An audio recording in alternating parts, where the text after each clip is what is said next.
Bonjour, bonjour. Alors ce matin, c'est une petite vidéo bof, comme l'émoticône bof, comme ça.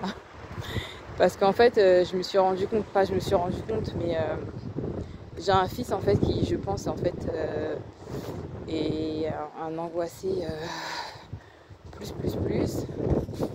Et donc voilà, depuis qu'il a repris l'école, en fait, c'est hyper compliqué en fait pour lui d'aller à l'école tout simplement en fait. C'est aussi simple que ça. Ça veut dire qu'il a toute la volonté du monde pour pouvoir apprendre. C'est lui-même qui a voulu retourner à l'école après 2 ans d'IEF. Ils ont tous voulu y retourner et tout. Donc j'ai mon aîné pour qui lui, ça va. Ça veut dire que son stress, il le gère comme un stress normal. Donc le bon stress, hein, pour lui donner envie d'apprendre et tout. L'école, c'est pas sa passion, mais voilà. J'ai ma toute petite qui, elle, comme c'est sa première année d'école, elle pleure un peu, mais bon, elle y va que le matin, l'après-midi, voilà, à la maison, donc ça stresse pas non plus. Et j'ai mon cadet qui, lui, est en stress total.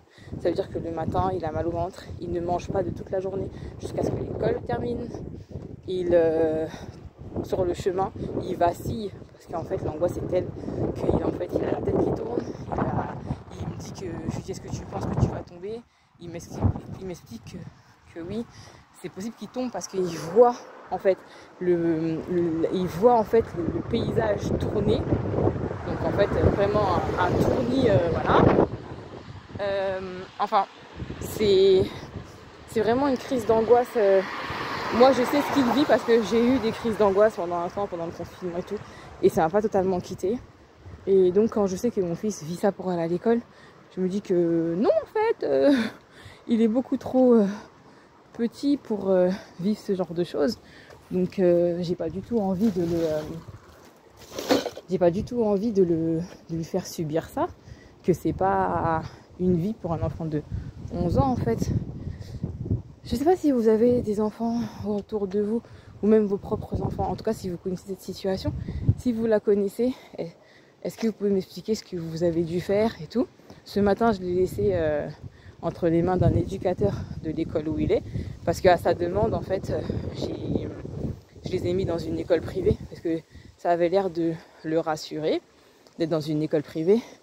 Selon lui, il y aurait plus de bienveillance et tout. Ça, c'est à vérifier, parce que bon, l'école reste l'école, et je suis pas sûre qu'elle soit privée ou quoi qu'est-ce. En fait, voilà, si on a des gens bienveillants dans une école, qu'elle soit privée ou pas, ça se passe bien. Après, voilà, je pense que vous voyez ce que je veux dire.